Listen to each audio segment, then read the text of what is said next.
Und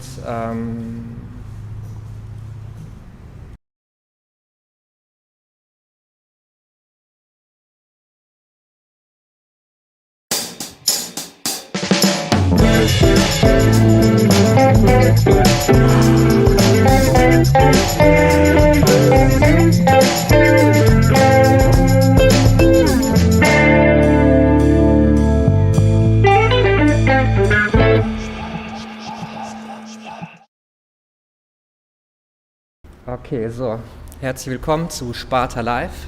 Wir freuen uns sehr, heute Josef Strau hier begrüßen zu dürfen, der die aktuelle Ausstellung im Kunstverein Düsseldorf hat. Hallo Josef. Genau, die Ausstellung ist unklar, ob die jetzt weitergeht oder nicht. Auf jeden Fall gibt es sehr viel Material auf der Website vom Kunstverein, unter anderem ein Videointerview, was wir euch ans Herz legen würden. Und im Anschluss gibt es wieder die Q&A-Session. Genau, der Link wird unter dieses Video gepostet und ihr seid alle herzlich willkommen, teilzunehmen und lauter Fragen zu stellen. Und ja, dann übergeben wir jetzt einfach mal direkt an Josef Strau. Hallo, guten Abend. I'm saying in German first of all. Ich freue mich, hier zu sein und ich wollte mich entschuldigen, dass ich heute in Englisch spreche. Wahrscheinlich habe ich sozusagen extra gefragt, weil es haben sich ein paar Personen angemeldet im Streaming, die kein Deutsch verstehen und ich hoffe, das wird okay. Mein Englisch ist sowieso nicht so schwierig vom Wortschatz her und so weiter. I'm very happy to be here in Düsseldorf again. I'm actually the whole year in Düsseldorf, which I never expected like a year ago. I mean, I'm in Cologne too, but I'm coming almost every week here. But this time it's a very special thank you to the Düsseldorf Academy and all the people around me that invited me to the great art school here.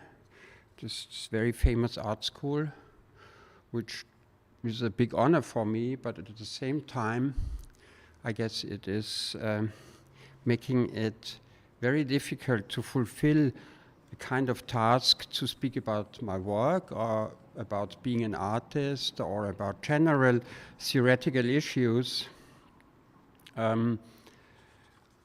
Since I did some lectures already in the Düsseldorf, so-called lectures, I should say, in the Düsseldorf Kunstverein, I'm trying to a little bit avoid, I felt I did lots of misleading statements or a kind of misleading attitude.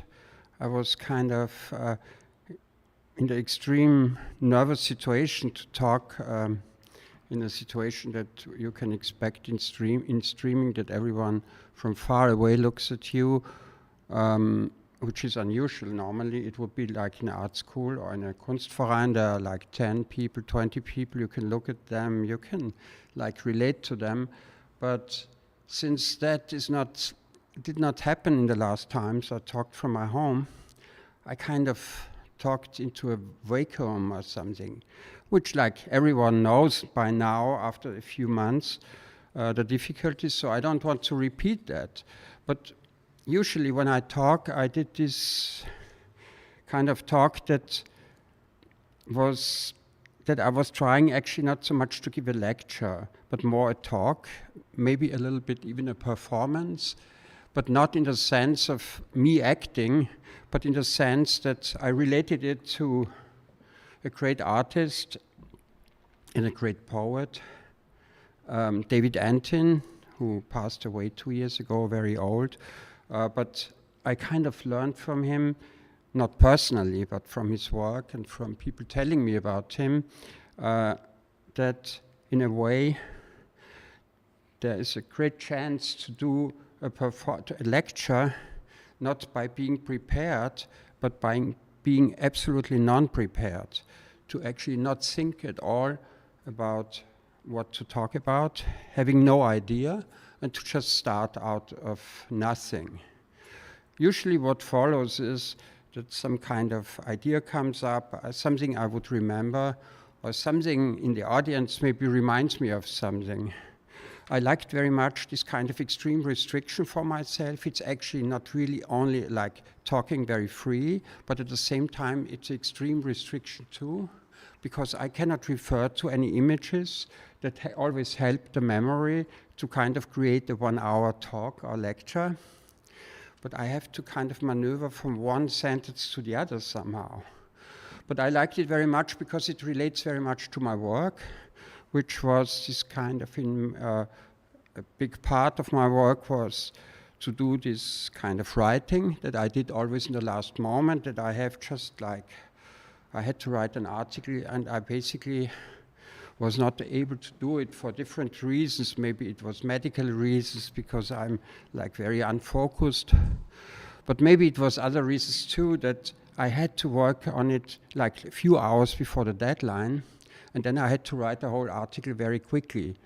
It became a kind of what I called later exercise for me, to create a kind of artistic practice where basically under this pressure of time and the pressure of being published immediately afterwards and not being able to edit my kind of stupidity that of course comes always into it, that this is a kind of exercise to of art in general. Because I think there are, of course, very different kind of art modes, and I don't want to emphasize on my mode, and I don't want to suggest it to anyone, especially since I'm talking to art school. Nobody should definitely follow it, because it's like within my own kind of biography, my kind of education, how I grew up, or my non-education actually. I didn't finish any high school, I didn't study in a university, etc. But the thing for me is this kind of pressure, this trigger of triggering production was a kind of main point like long ago. If I may emphasize on that, is that basically when I was younger, I came into the art world a little bit like Parzival or something, like, but I came into what was then the middle of the art world, Cologne, and I met hilarious people, like really, really the greatest almost. And I learned a lot, but I always felt I don't often understand what's the argument, because I did not really had a big interest ever in my life before into art. If anything, maybe texts, reading, etc. But it was not really this kind of strange formal issues. Artists, and especially the kind of super sophisticated, high quality art market, has all these sophisticated things that you are not allowed to repeat something. At the same time, you should repeat all the time. And people say, if you don't repeat, this is like you are undecided and so on. And I came into this world who has these weird, obvious contradictions of decision and non-decision at the same time, that I had to find a way through. And it was kind of that I thought, well, maybe production in itself is a problem for me and for other artists as well. I kind of worked in galleries as a secretary. I was assistant to to other, at that time, still very famous artists. And I was very proud of that, for sure, but it was always about, well, soon I have to do something too. I had even the luck that galleries would have shown me, but somehow I didn't know what to do. So what I did, I studied lots of art. I kind of built up an extreme knowledge almost, which was maybe typical for a certain milieu of artists at that time. So I built this knowledge especially about conceptual art. I believe this kind of, when I met it, I was thinking, yeah, that solves all my problems, like Lawrence Swinda, Dan Graham, etc. And I adored them immensely. And so I thought I would like to do something like them, not kind of following them, but kind of this radical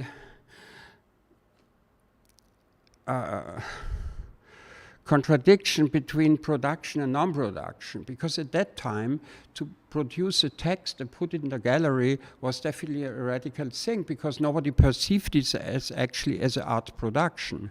And so I kind of misunderstood their thing. I think they would never have said that. But to me, it was like experience that actually the text writing, to put it into art, is a kind of shadow production. It's not the real production. Because I saw so many people coming into the galleries and saying, oh, I cannot read this text. I don't come into the gallery to read a text, which was like a long time ago. We know today it's very different, and actually often artists who write texts are very welcome.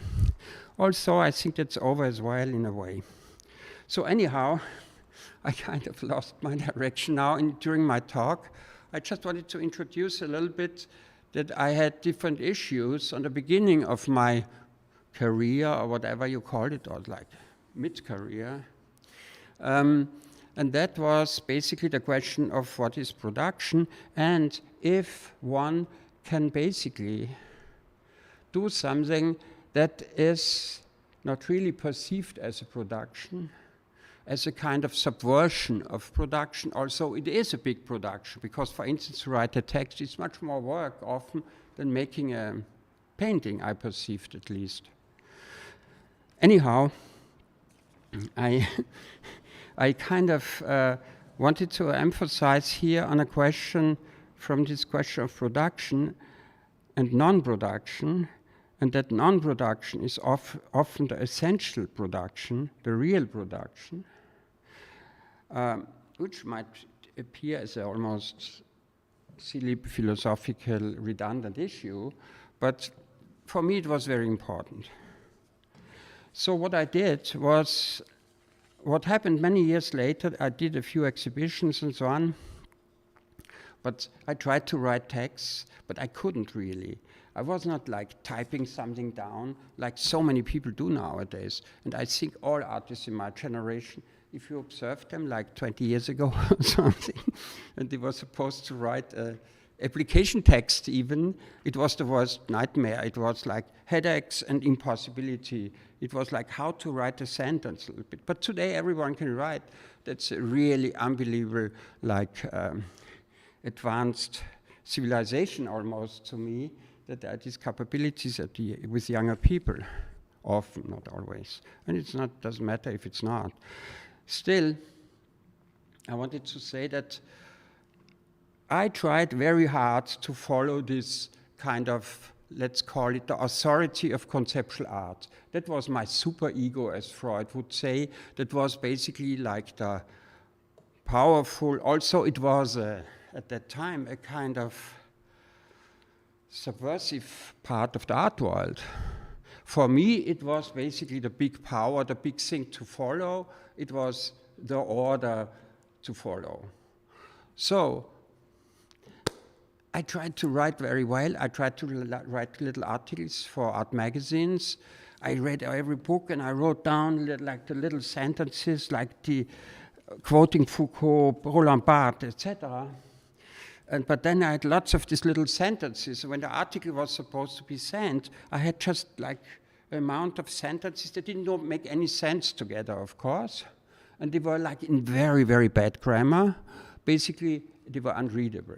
So I sent them to the art magazines and they told me, well, it is a bit difficult to read, so maybe we edit it and so on. And so they had to edit it, and maybe sometimes it failed completely. But then one day later, I realized that was basically the big experience of my artistic life. It happened that a friend of mine, Josephine Bright, at that time, she asked me to write a catalog text for her. And we had long conversations. So we talked about theory of photography in terms of Roland Barthes, etc. And I kind of showed off with all my knowledge of that series. And Rosalind Krauss, etc. The great books, indeed. So I could not write anything. I said to her, I write something we had in the conversation. I couldn't write it. And there was like, they were very nice to me and said, well, the deadline is on Friday. The deadline is on Monday. So that was really, really, really the deadline. I knew it on Tuesday morning, 8 o'clock. It was already past midnight, and I still had not written any sentence, and I had just these silly papers with thousands of quotes. I tried to sewing to like a patchwork, like a collage, but the text is not really a collage. A text in an art magazine or in a catalog. So I had really a nervous breakdown. I had dry, everything got dry, and I really was sitting like this because, of course, I could have said, well, I cannot do it. But to be honest, I think my ambition was huge. It was very important for me to publish something like that in such a good place. So my ambition tortured me very much, and it was very, very painful, basically. But at one moment, I said to myself, after midnight, I have a few hours time. It's supposed to be really a longer article, and I'm not very used to it. So what I did was I said to myself, what I do now, I write anything down, what comes to my mind, and something that has nothing to do with the article. And then I said to myself, it has nothing to do with all the theories I read. It has nothing to do with what I desire to do, to be this kind of super writer, the super conceptual artist. I just don't care anymore. I just write the most stupid things down.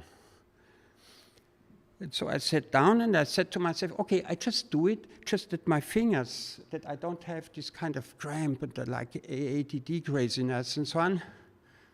So I wrote down, it was pretty easy immediately. I wrote down that 2 days before, the day before, which was made it worse, I had a hangover on that day. It was around Christmas, and there were these kind of typical silly young artist Christmas parties.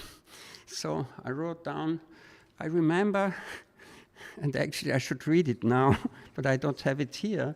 I remember the night ended that I was crawling on the floor, and there was a cat, I was in a kitchen, and there was this cat, and I kind of was so crazy that I wanted to become friends with that cat, kind of so wasted, so coma down, that I kind of thought, how get friends? And there was this little, next to me, this cat food thing, you know, the plate. And so I thought, I get friends with her that I eat the cat food, and we really share, the cat and me, her food. And that she would get left, and whatever, like stupid things, I did that. Then I got finally up, I looked at myself in the mirror, and I thought, oh my God, this is me on the mirror, because I was so wasted. And I thought, I'm looking like a bohemian, like a silly bohemian. I never wanted to look like that, etc., etc. So I wrote all these things down, and then I wrote the next observation, the next observation. It went very fast. Within half an hour, I basically had the amount of text that I needed for the catalog. And while I wrote it,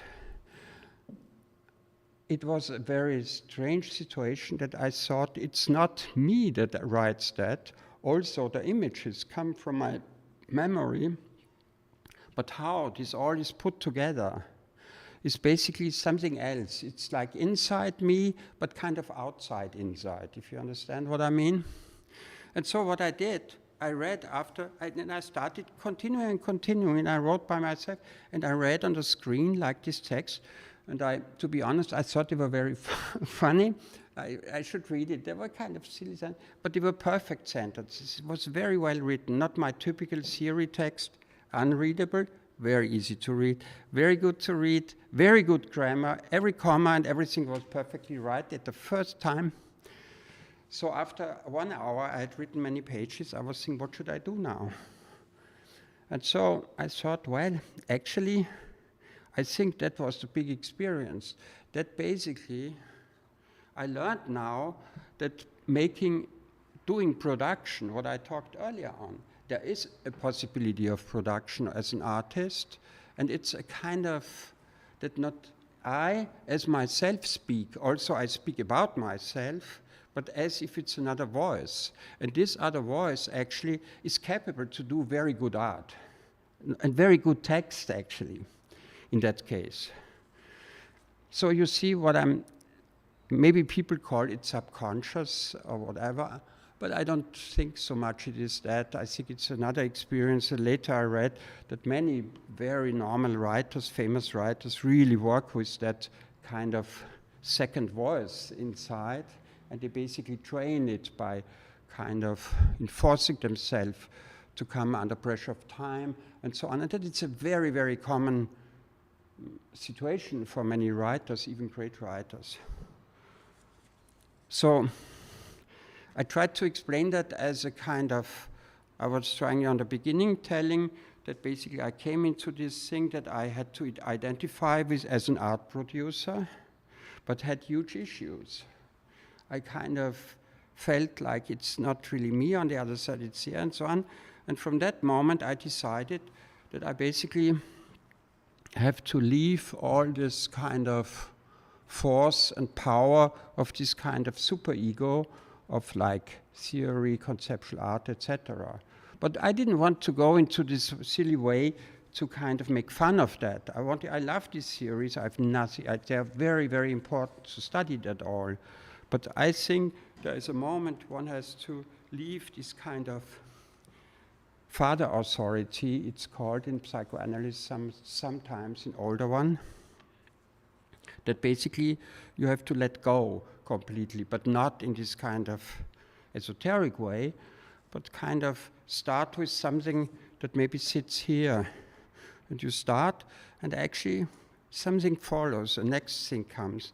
The same thing one can do with painting, with art, I realized. So that was an important moment. I wanted to describe. The other thing is, I had to start from another angle.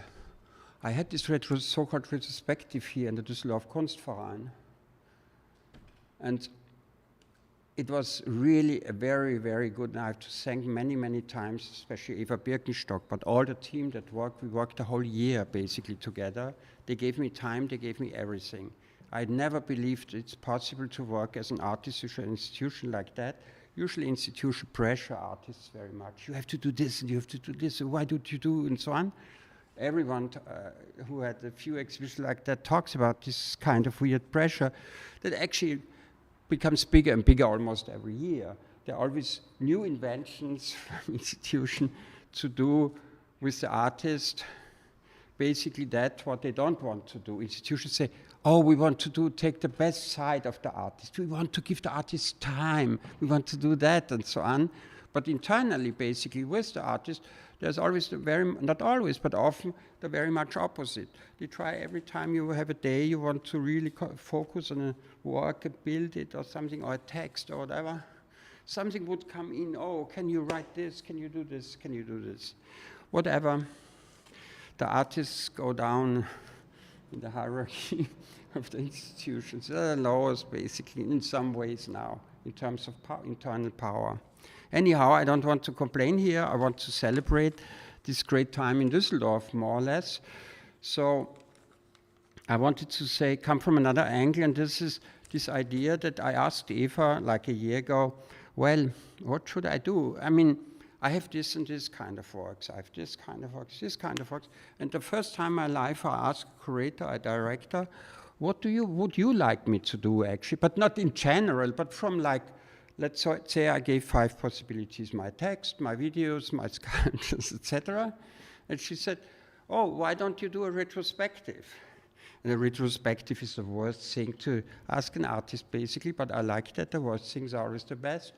Because I thought I'm not ready for, every exhibition I did, I tried to do a new work. I tried to improvise whatever made me crazy to make only new work. But there, I thought that's a really good suggestion, but I thought how to do it. And so, I'm not talking about this exhibition. I will do that on Sunday. There will be another streaming at 4 in the afternoon, European time. And, but I just wanted to say that somehow I tried today, also my talking carries me away. I've done already half time. So I should get shorter, because what I want to do is that I basically, when I do lectures, That's what was the idea, that I tried to do it the same thing as I do in my work, to basically do restrictions, to put myself under pressure, and to see what what happens in the situation, and if there is out of memory, if it's possible to make connections to like other theories, other artists, another time, history, or whatever, philosophy.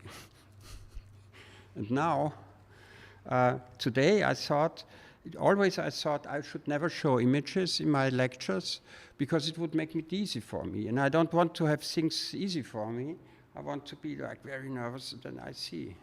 It can fail. Half of the time it fails, probably.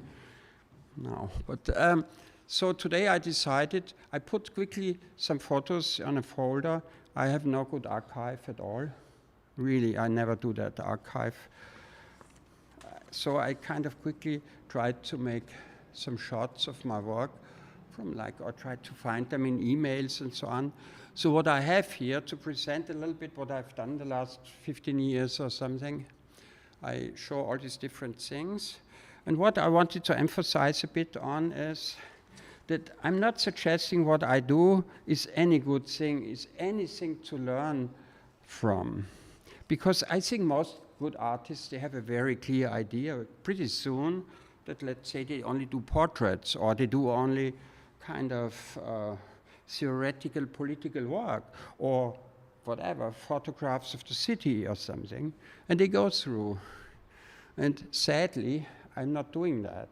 I kind of often come and say, well, I don't know what I ever done. Also, I've done quite a few things. I have to start nothing, at zero. What could I do? What is my situation? What is my interest? What is that? And so on. And so I build from that, from this kind of empty, almost like philosophically called creatio ex nihilo, but it's not. So anyhow, I show off with my work and with my talk, and where's my mouse? So the first time, maybe, or second time, I show images of my work. Look, I wanted to say, open up, open,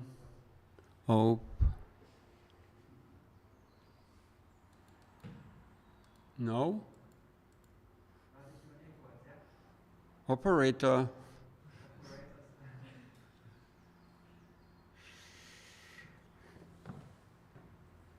Well,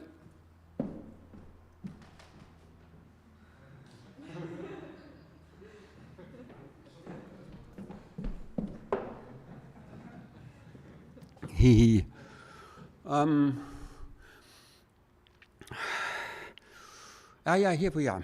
So I wanted to say, when one does a retrospective, I ask myself, what was my tool? What was my kind of key? What was my codes that goes through all my work in my life? Is there anything that I, at least, if I cannot, nobody can, and you have to be able as an artist to a bit tell what is the key to my work? What is my main interest, my constant, my permanent interest?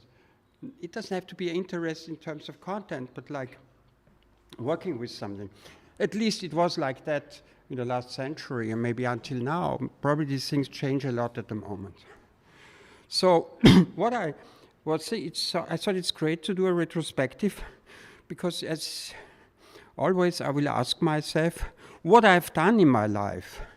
What was there of any value, and what is kind of the code for it? So I had a few thoughts I tried to present here, and one thing was this production pressure as the only way to produce something that has some truth value. It's called old-fashioned. You know, the problem with art production is that it seduces people a lot into kind of going into questions that are not real questions, or like real, yes, but not truthful questions. And one has to basically throw oneself out of a habit sometimes, at least at the very beginning of the biographical artistic production. And so I thought, one thing is coincidence. That basically I started to kind of alienate myself from myself and kind of find an external coincidence that forces me to produce something. So here, for instance, the exhibition I had at a great New York gallery, Green Naftali Gallery, maybe that is 10 years ago, I don't know, a bit longer. And I was very happy to show there. And I prepared some work, you see, like at the back, that's paintings. And then I did so-called lamps, but I didn't really do lamps. I basically kind of found old lamps and I repaired them. I had the idea that basically repairing might be a kind of real art practice, not kind of in terms of a visual question, but that kind of by kind of making an analogy, allegory of like the true artist's true mode of production could be, for instance, to repair something from the past, to repair art that was done before. And so what I did was, for instance, to repair lamps. Anyhow, when the exhibition was almost at the opening, it was empty. There are these boxes you see here, this huge tunnel box. And it was empty, and I cannot stand, I have this horror vacui. When the exhibition is empty, I'm getting very, something like, I have not proven my production, because I don't do real production, so I'm like, have to show I do a lot. While artists who really seriously do great things, they sometimes can put 3 objects in a huge room. And I love that very much, but I cannot do it. Anyhow, so at the last day, I was walking around in a gallery nervously on the day before the opening. Everything had to be ready at 6 o'clock. I said to myself, I cannot stand it, it's so empty. But I had no idea what else to do. And so I walked around the corner, and behind the wall is a big kind of storage room of the gallery. And I came along, and there were lots of cardboard boxes, big cardboard boxes, but they were folded in the corner. Obviously, they were used for some art transport, kind of a typical thing you find in an art magazine. So I said to myself, I asked somebody, I had the idea, oh God, I put them together. And so I asked, and they said I can use them. And I had a great assistant there at the gallery, like a guy who really was unbelievably great in like doing everything super fast and perfect and understanding immediately. You don't have to explain. It's a perfect assistant. And so I said to him, you know what, we put them all together and we make this signature of my name that basically I can fill the room and I'm not feeling totally scared of the emptiness. And then we quickly built the tunnels together, and I shaped a J, that means Joseph, obviously. And then while I worked, my brain was like, oh, but the empty tunnel is stupid too. So it's still too empty. I hate the emptiness. So I said, well, I could quickly I experimented a bit at home with my texts to make them sound. And you know that these computer voices you can download, so that basically computer voices speak my texts. And I had at the time, you know, I did this poster with all my texts on it, and I thought nobody reads them anyway. So, and I don't care if they don't read, but maybe they should hear them. And so I put a sound installation in, very the cheapest, like loudspeakers, and I connected my computer to it, and they basically read this kind of fairy tale, funny, not funny, actually, whatever stories I wrote. And so actually I thought it's like an internal second exhibition, so one can crawl through this J, and while you crawl through it, you basically hear, and then there was I made quickly some drawings, so I made it a second exhibition within the tunnel. And one listened to this kind of my own texts, my fairy tale text, and that could come out. I made the second over there because there was a second room in the exhibition. I don't want to explain that too long, you know, and I put lamps in, so I totally wildly improvised. I forgot myself basically for 2 hours, because normally with my kind of super ego, I would say, oh, that's so bad, my work is so bad, I cannot do that, you know, somebody else has done that, and so on. And so, but I had to do something. I did it, And then it was actually a sensation. People came in at the opening and they crawled through that tunnel and like had lots of fun, and they liked the text suddenly that nobody cared before, and they thought it's great. Whatever, time went by, the exhibition was over, and I thought, well, that was a bit kind of cheap, you know. A tunnel like that, not very sophisticated. So, but anyhow, 2 years later or 3 years later, I learned that I asked people like, you know, as an artist, the problem is always you have an exhibition, but you are the last one to hear what other people think about the exhibition. You know, that's a huge phenomenon, at least for me, but I know for many others it happens as well, is that you basically go after the opening. Of course, people say at the opening, especially in New York, oh, that's so great, Josef, actually you do this, it's like this and this. But then you go home, boom, and maybe the gallery tell you, you ask them, like 50 people come every day and they tell them, oh, I don't like that thing, or I'd like that or something. But you would never be told, actually. And I think that's very weird, this vacuum. You work. There's the opening. Of course, at the opening, I don't tell artists a lot too, you know, but one should really tell artists at the opening, especially their friends, what you think about the work. Because as an artist, you go into this totally vacuum again. Whatever, that's a side story. But the thing was, nobody told me anything, but later I found out, I asked other people, like Eva Birkenstock now, when I did the exhibition, she said we do the retrospective. So I asked, so what of my different works I've done? You know, I've done the lamps, I've done this, I've done a gallery, I've done this. What did you like so much? And she said, as many other people, she said, oh, I liked the letter tunnels. It's called letter tunnels. And then I was astonished because basically, if there would have not, you know, it's a coincidence. Somebody put on the day before or in the morning, all this before, next to the door, so they could be picked up and put into the paper garbage. And just that moment I come in, I see it, and I have no idea. I just say in my fear, in my panic, in my totally discomfort about my exhibition, in my kind of non-safety, in my kind of, I felt so unsafe too. So I do it, bong. And then it's the exhibition that basically became, as people in America greatly say, your signature work. So I did many other works. I worked very hard. When I did the lamps, for instance, I went to second-hand stores, flea markets and so on, looked for old floor lamps, repaired them. But then, of course, I became an artist, and I thought, well, I should really maybe make special lampshades, very good lampshades like double ones, and then I make a little tower, you know, that the lamp becomes a form and has this kind of thing. And so on, it looks fantastic and so on.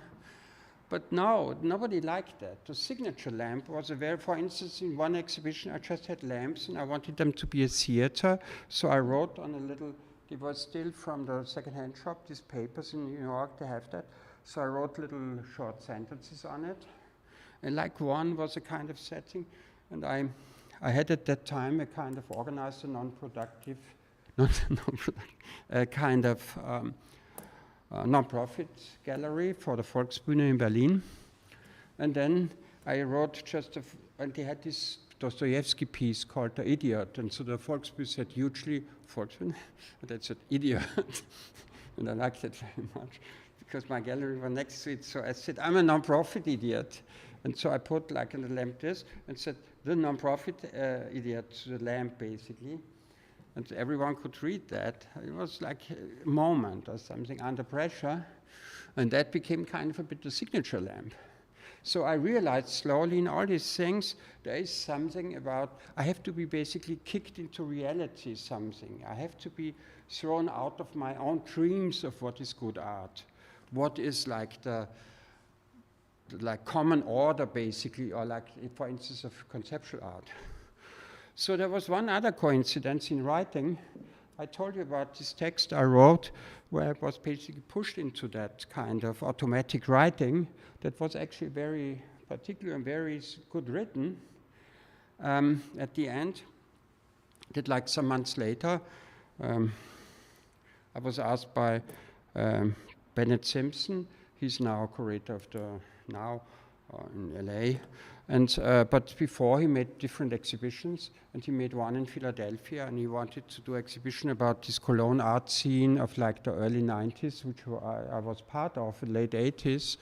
And so he called me, he wrote me emails, and I told him what I think about it, and so on. And so I wrote him back what I thought about that time, and I brought up this idea that it was not only me, but it was a common, almost like some artists had that in mind, and I formulated it more, this question to basically retreat from production, to basically trying how you can be an artist and be part of it and be a public artist, which is so important, but still you are kind of retreating from all these, let's say, production pressures, but not the external, the internal ones especially, to make a really good work and to make this and this.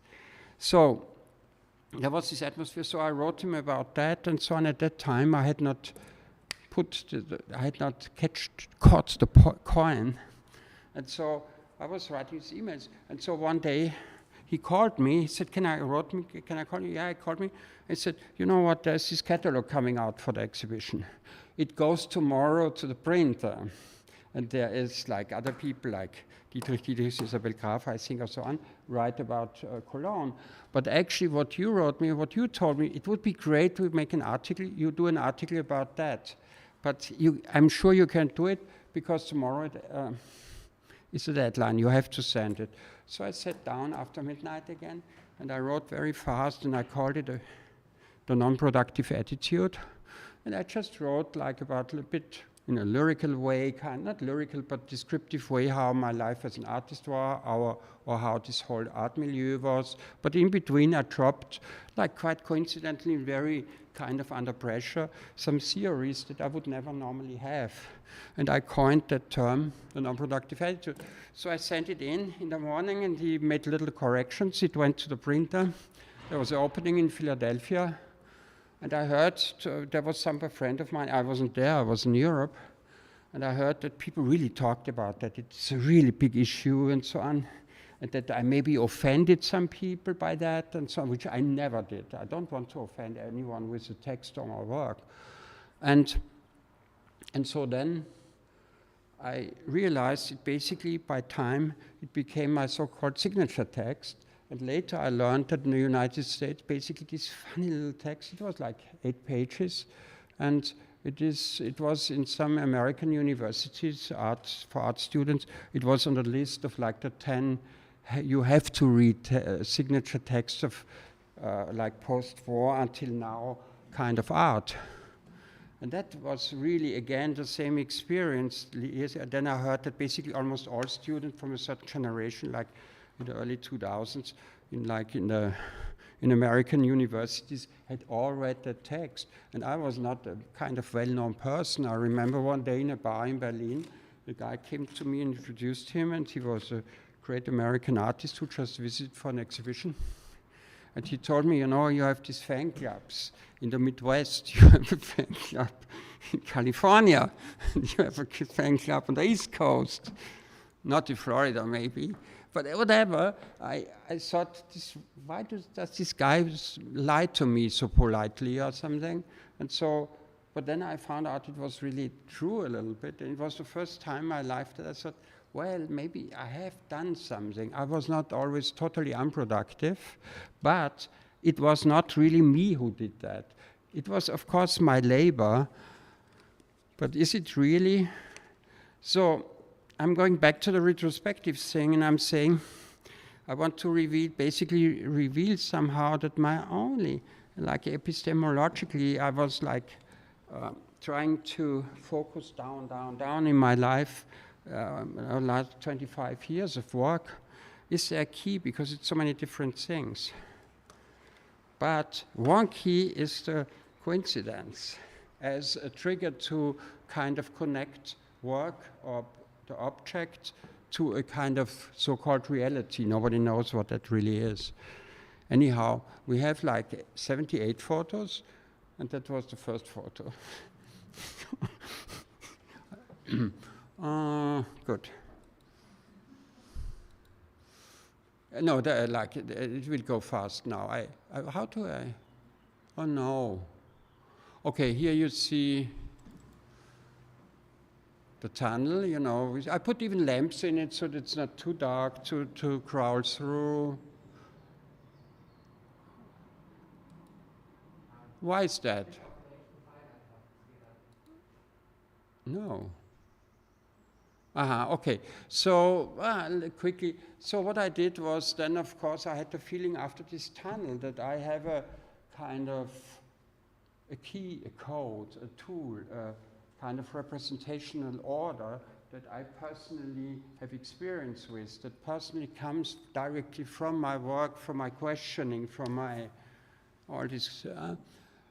And I realized I should do basically a space within the space, a kind of tunnel that basically creates a second space, a subspace or something. And that I fill with my text, for instance. So that was an exhibition. I was invited by a great curator, Jacob Fabricius. He's from Denmark, but he had a huge Kunsthalle.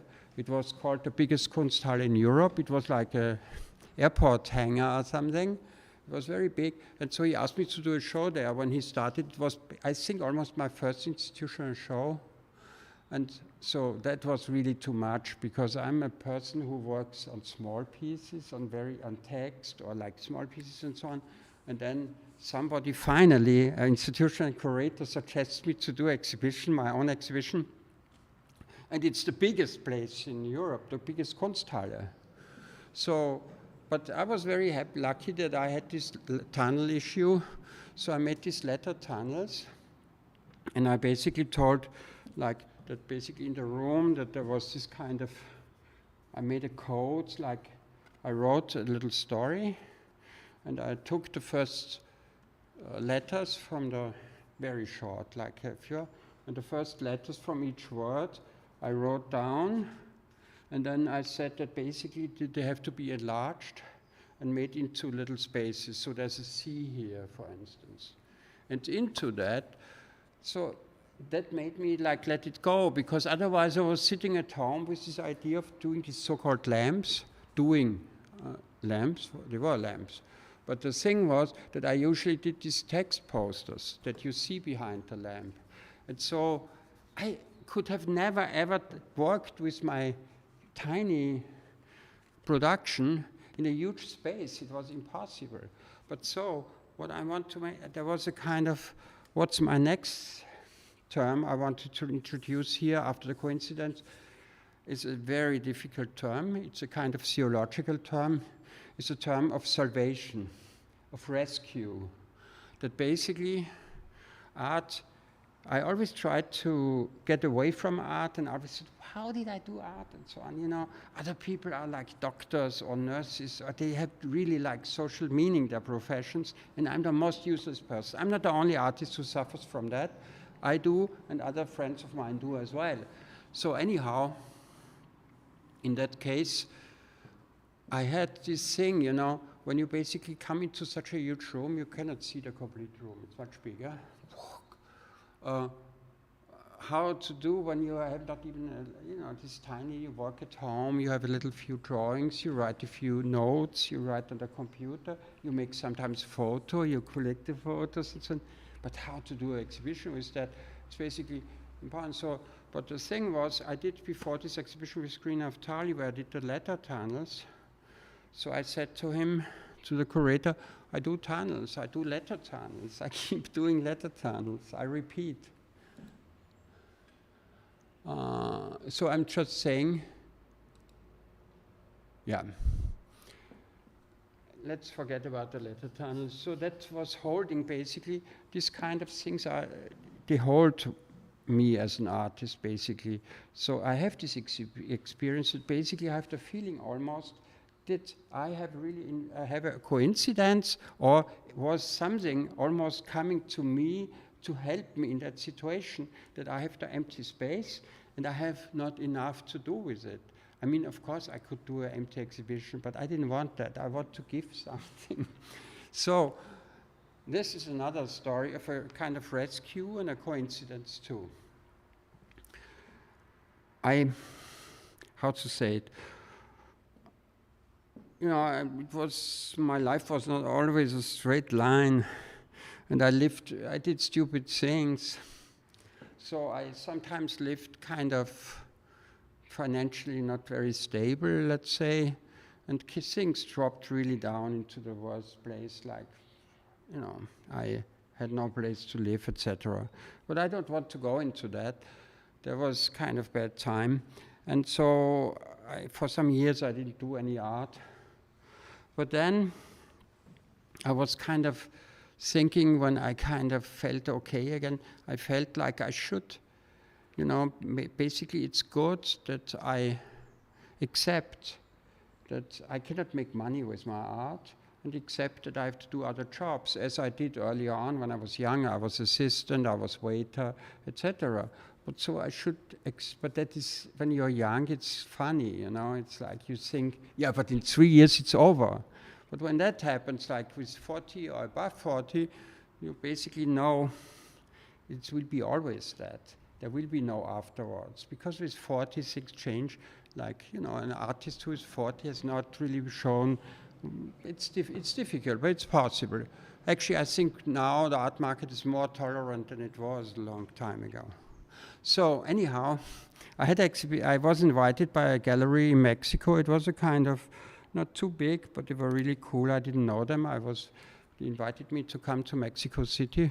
They heard from friends of mine about my work, and they kind of suggested they should try with me.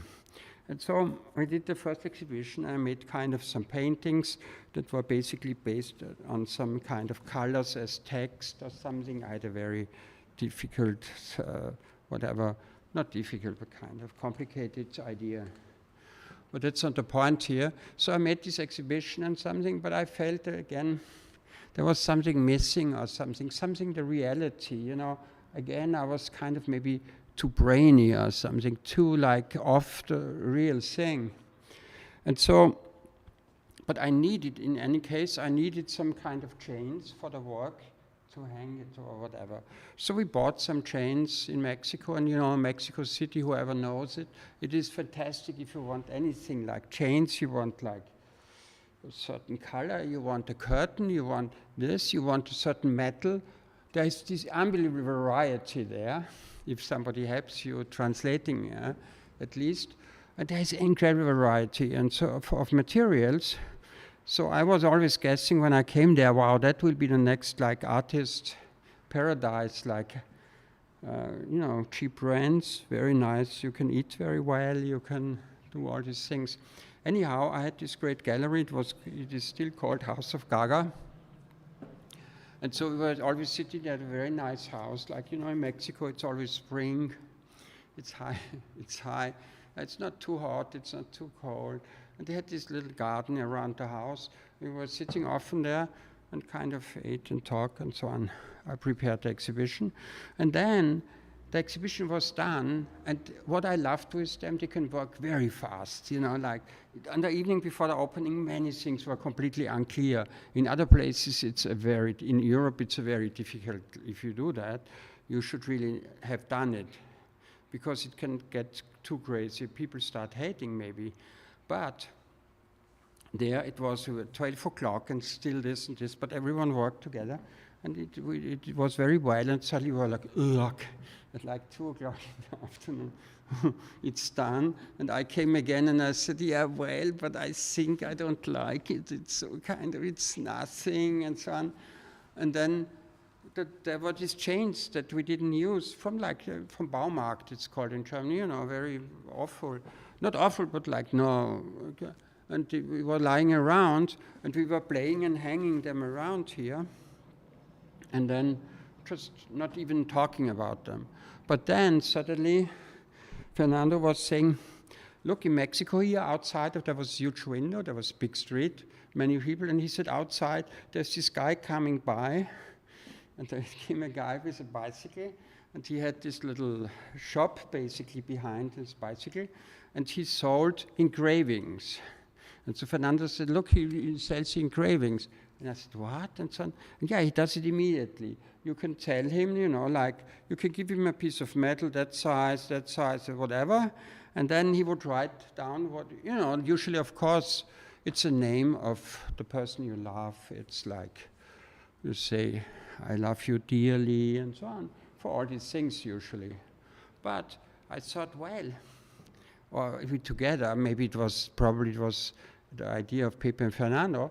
And so we were saying, we quickly go out, and I have like 5 minutes time, and I said I could write poetry, short poetry quickly, and we hang it on the chains, and then there are like people can go around and people can read like poetry from these metal engravings.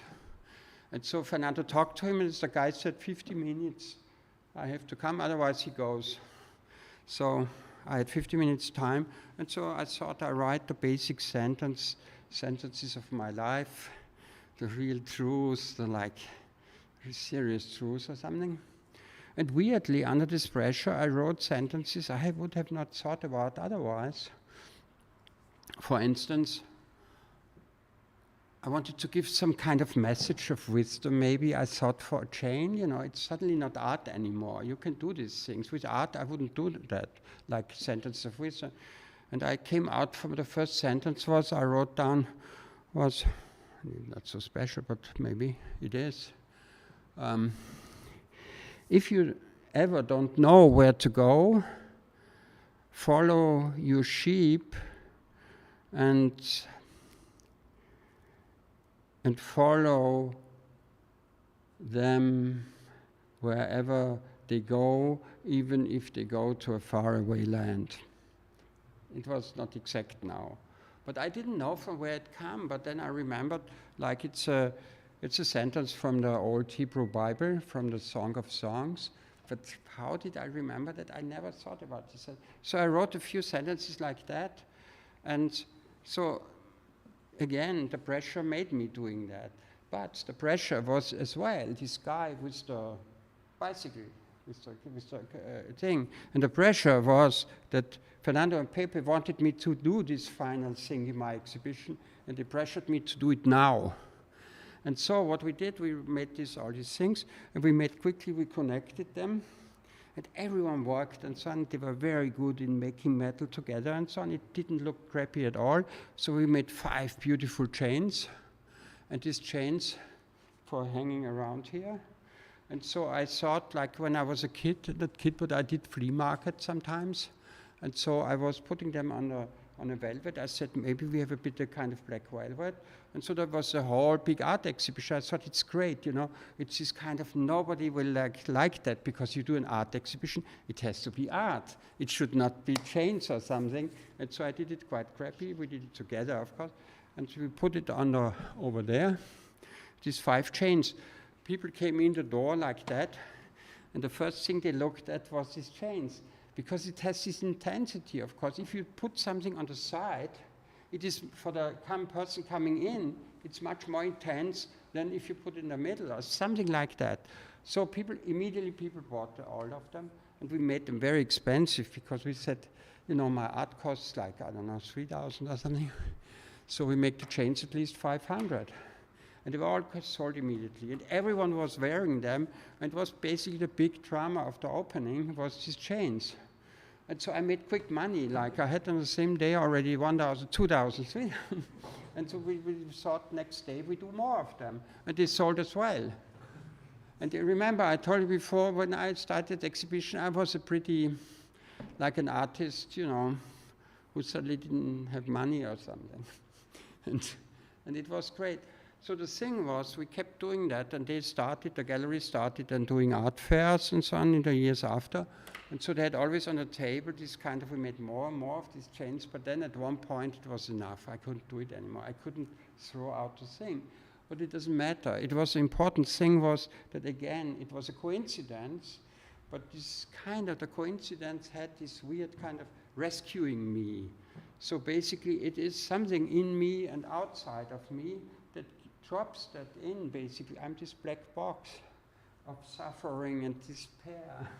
And I had the feeling in this dark box, somebody throws these things into like the sudden chain, the engravings, the sentences that come up.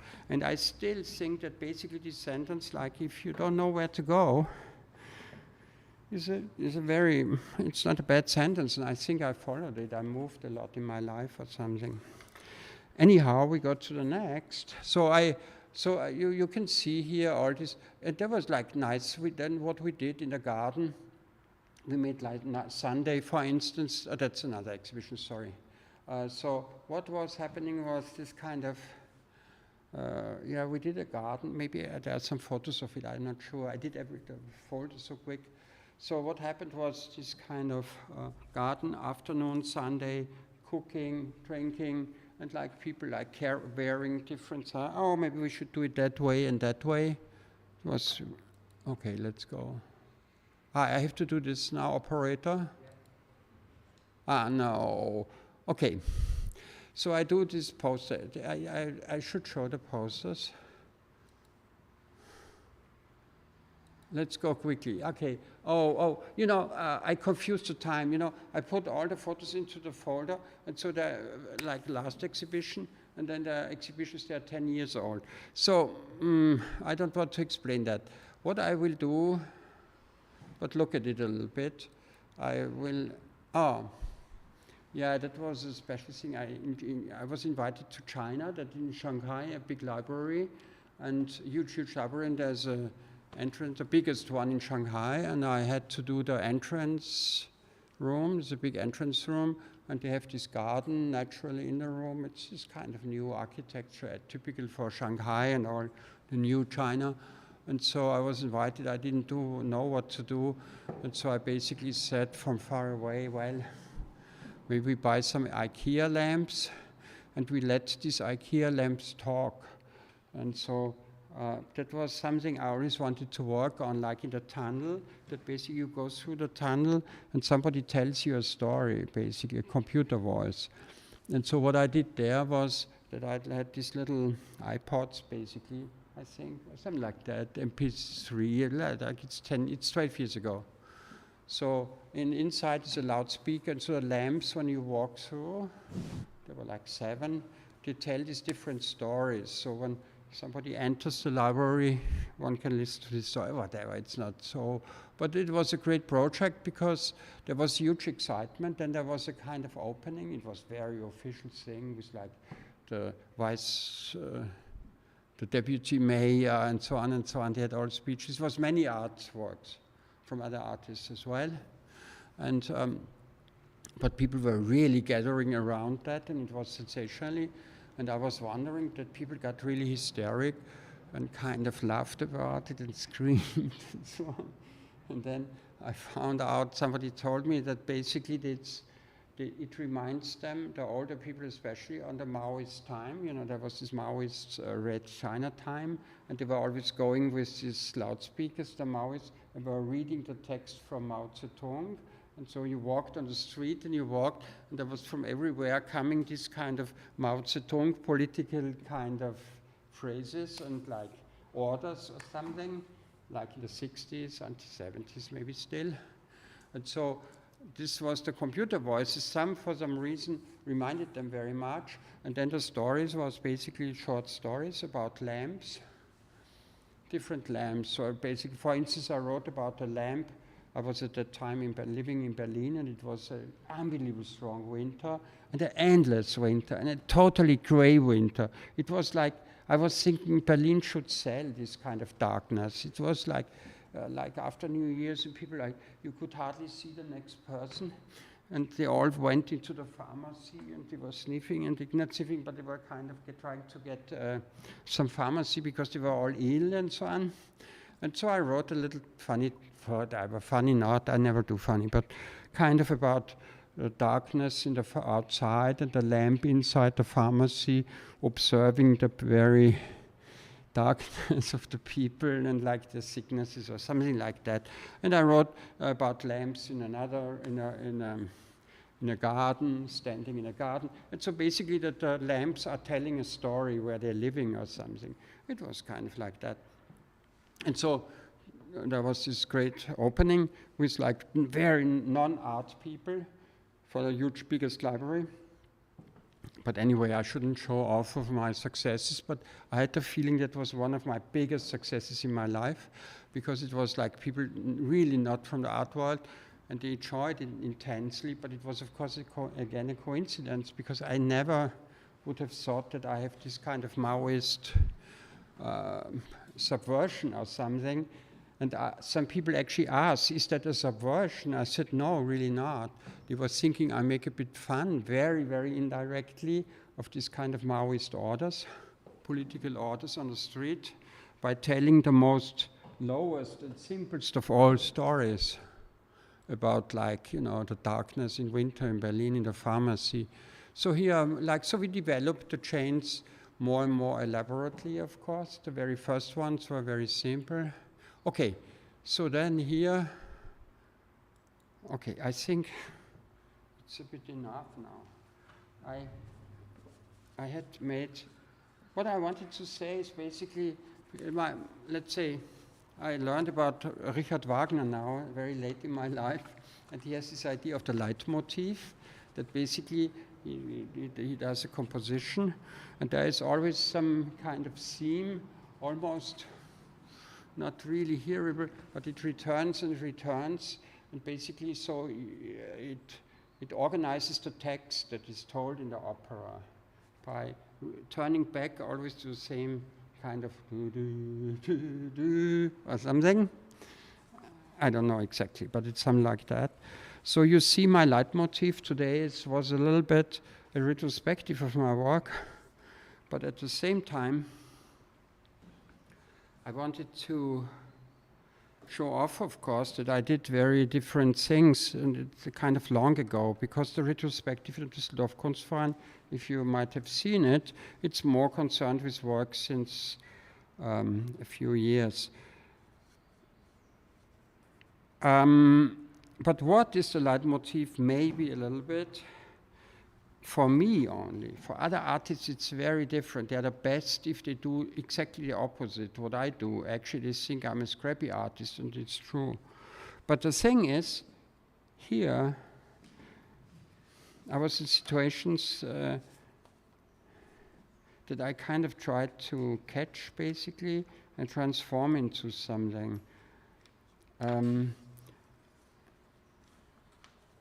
Like I wrote these little booklets for stories. That's very small. I don't have the bigger ones from the beginning. I didn't find it today. But it's kind of short stories. And I kind of put them into the galleries or something, which was like, what is that, you know, like this. Normally you have to blow up things and make it a great thing. But,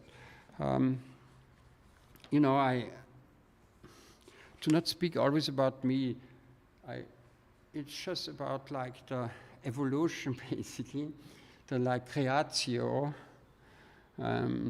question. How did I start? I wanted to ask in the perspective to talk about another person. There's this story I read a time ago. I read the biography of one of the most famous persons of the 20th century, which is Sigmund Freud. Like the huge patriarch, the huge guy who invented psychoanalysis, who invented basically the religion of the 20th century, the prophet and everything.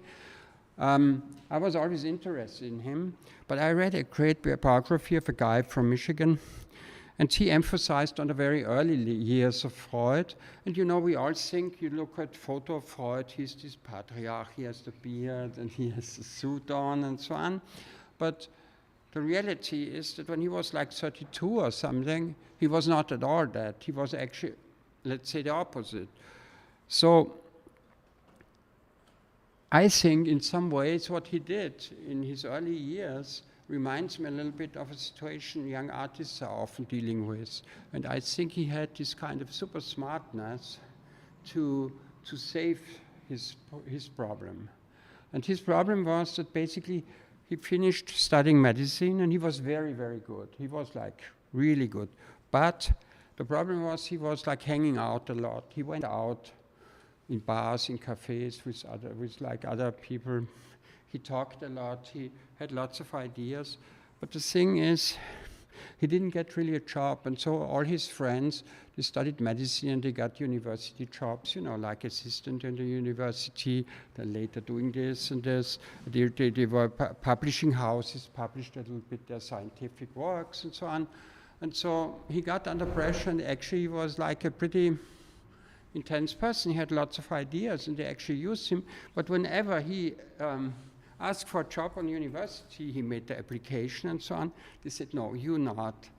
But the thing was, he was a bit, you know, he was described, that people described him, he was sitting in a cafe, he started drinking more and more. When the people went to his house, there was basically all the bottles of, the empty bottles of wine.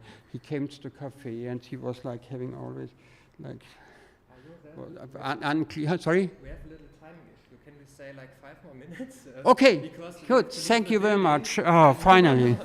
I finished the Freud. The thing was that he basically, the big Freud was a bit a punk actually, or something like that. And he was this barb guy. He was like talking to people. So he realized after a time, then he started even the cocaine thing, then, which was this very new thing then, and so on, and things ran down. But then he basically realized, okay, this is no way, I will never make this career. I will never be the professor I want to become, the professor for what later became psychoanalysis, his kind of new science and so on. And what he did was basically to say, oh, I give it completely up, but I love to write. The only thing I can do is to write. And so he was a doctor, of course. He had a little private praxis, whatever. And, but he had not many, his wife helped him, his wife was great and helpful, and so on. But he had a room where he was taking people, but it wasn't not successful at all, and everything went down. But then he decided the only thing he can do is writing. And so at that time, you have to understand, science was much more than today, around 1900, basically the theory, the issue. And he was a great scientist, actually. But he saw no way to enter this world of science. And so he said, it does not matter anymore. So I'm writing about something I really want to write about. And he knew himself, because he was super intelligent, he observed all the science world, and he knew himself. Everyone will look down at him and will think, what is this? So what he decided was to just write about dreams, to write down his own dreams and to kind of learn what do dreams by writing them down again, again, again. He learned there is a structure in dreams. There is a language structure in dream. There actually, the kind of dream director actually even often makes jokes if you observe the dreams well. So he had this, he developed that slowly, slowly by kind of just writing the dreams down. He basically put himself in this kind of loser corner or something and gave up completely. And he did to write this down. Of course, like the people he still knew in the kind of academic world, the successful ones, they were saying, oh, dreams, you know, it's all over, you know, nobody cares anymore. Science is this and this. It's the brain and so on. And so he wrote that book. It was a huge book, you know, the Traumdeutung. And it was his first book, and it became actually a huge success. And so he built up on that. He kind of, by writing that, he made this kind of bridge over to what later became psychoanalysis, basically the biggest revolution of the 20th century of like the mind or something. So what I just want to tell in these last 5 minutes, my last wisdom, don't do it like Freud, but it is, again, the same question where I have basically no name in my retrospective for. I don't know how this tool I used, basically this coincidence, it's just basically getting lost a little bit and to save oneself, to basically go to a reality that nobody, not nobody cares, of course people care, but like nobody would really work on. I don't really know what is this theory, what's the kind of coin term or something. Anyhow, I wanted to say at the end, I thought I have long time for a few hours. Yeah, let's call it maybe the radical beginning. And radical not in the sense that one does something radical, because it's not radical at all, actually, to make a kind of dream diary. But, and And it's not radical at all to, yeah, no, I have other examples too. But it's this very special energy, a very special key to producing something that really concerns other people when it is after it is published. Is actually that is the furthest away. And there's actually a name in the old Hebrew Bible as well, after the sheep. I want to say that basically there's this story that if you, the people like thousands of years ago, there's a story, they want to build the first temple for their new god. And the King David, etc. And so they kind of ask themselves, and they ask a prophet. The prophet talks to God and asks God, how should we do that temple? Should we build a house out of gold? Should we build a house like the Egyptians? Should we do pyramids? Should we do huge sculptures? Should we do like Mesopotamians or something? We want one temple, but we want to be. And God answers, take the stone that no builder would use, and take that stone and make it the cornerstone. No, it's a famous song from, a really great song from the great singer Bob Marley. That's like, take the cornerstone that no one... So maybe that's like the term to use for this kind of art I mentioned. Anyhow, I wanted to read this to you, but I don't do this torture now. Has anyone, it's everywhere in Düsseldorf. It's on the buildings, it's sent around, it's on the internet. Who read it? Nobody. So I will, we say goodbye to, I wanted to say actually hello to all the people who are not here, and I thank them very much to follow that. I think there are a few people from far away, from maybe Boston, from LA, from Buenos Aires, or Mexico City. Hi, goodbye. You are not anymore on air. You are still on air. It was very great pleasure to talk to you.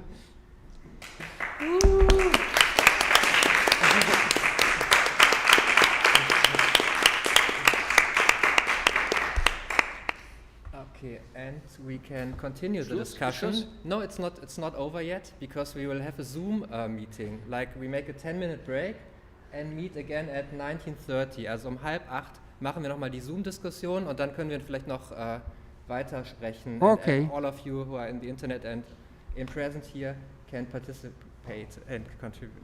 Okay, vielen Dank.